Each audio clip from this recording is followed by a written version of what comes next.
Brad Monkell. Matthew Fink. There it is. You still got that thing on the table, dude. That's my thing. It's not your thing. It's not your business. All right, dude, it's your thing. Do what you want to do now. But we just did a whole interview with that on the table. We did. You really plug it. How do you know the name of the company yet? No. You're really messing up this endorsement deal I'm we gonna could have had with Mountain. I think it's Slidesters. It might be Black Mountain. Black Mountain. Yeah. They're really cool though. It's very cool. Sponsorship. Yeah, hey everybody. We're listening to the Mink and the Monk. I'm Brad Monkell. This guy over here is I'm Matt Fink. Yep. We're really nailing these intros down. We really got a formula here. There it is. And we just finished talking to the great Danny Lewis. That was a hell of an interview. Yeah, he was a lot of fun to talk to. A lot of fun. Really interesting individual. We covered a lot of ground. His time in Gov't Mule, playing with John Schofield and talking about that experience, growing up in the Catskills, playing with talked a little bit about the Allman Brothers briefly, but he was talking a lot about he was in Greg Allman's band, he said. Yeah. I think that was it wasn't Allman Brothers, it was Greg Allman. Greg Allman. Okay, yeah. Oh, and his tenure with Joe Cocker. Yeah, that was amazing. I think we got to the heart of the issue.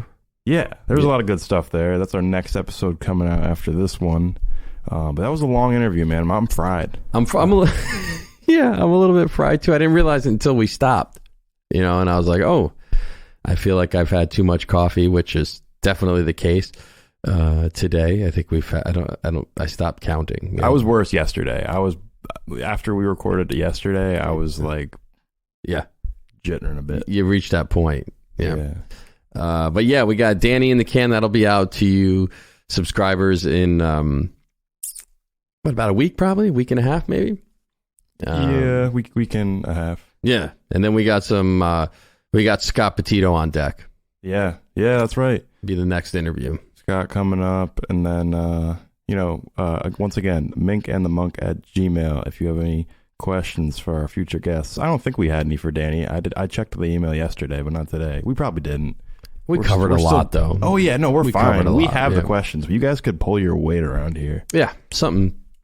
But yeah, that was a fascinating journey that we went on. Yeah. His career, when he was saying playing professionally, I think the better part of 50 years, but he had been playing since the time he was, as far as he can remember, he's always been banging on something or playing some sort of musical instrument. So he's a fascinating individual. Yeah. I dug what he had to say about, I guess, like being a composer and arranger and how he kind of used all the instruments and talking about improv and stuff. That was cool. Yeah, and what was important to him as far as remaining true to what he wanted to do, which was make music with people he cared about making music with, which is, to be on the other side of a 50-year career and looking back and being in the perfect place that you could be, that's an astounding achievement. So, and it's a testament to who Danny is and musically, both musically and just as a person. Yeah. It was cool. It was a good time. Yeah. I'm looking forward to dropping that. So we got Scott coming up, and then we'll be talking to Ira Coleman, Mike Clarkson, Arnold McCuller. Yep. We got a lot of good stuff coming up. So, if you have questions for them, if you have questions for us, at some point we're going to get like a Patreon or something going. Right, maybe something educational. We're not going to get super deep into we get a little nerdy in these interviews, but we won't go crazy. We're not going to go out of our way to be nerds. But if you have a question about music, we'll talk about it. It doesn't have to be about music. It can be about anything. Yeah. But you're saying we're going to start talking about Lydian dominant chords and that kind of thing. Is that what you mean? Sure. I mean, okay. Liam Davis talks about those too much to me. He did like those. Yeah, he talks about it too much. I just want to strangle him. He did like that sound. Yeah, I forgot about that. Yeah.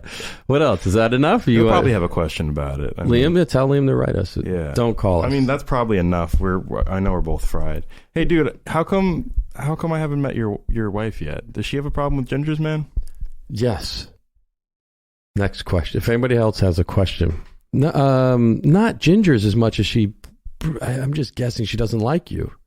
She hasn't met me yet. That's the kind of effect you have on people.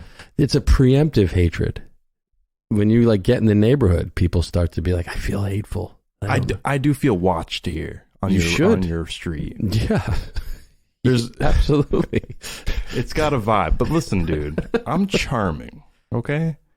I guess. I mean, if that's what you have to say to yourself to get through the day, but I'm going to disagree. Dude, you look like a homeless librarian. We were back to the homeless librarian. Okay. You are watched, though, in the area. You're charming, I guess, the way maybe the way Frankenstein was, you know? Hey, he's cute. No doubt. I mean, he's just misunderstood. Yeah, that makes sense. I think that's the vibe. So you're misunderstood, then people don't understand. I feel I have a good grasp of you, and I'm mostly your wife. My wife has a very good grasp of you. That's why you've never met her. Yeah, I knew her and I were going to have a problem. Anyways, this has been The Mink and the Monk. The Mink and the Monk signing off. We'll see you next week. All right, bye-bye. Bye-bye.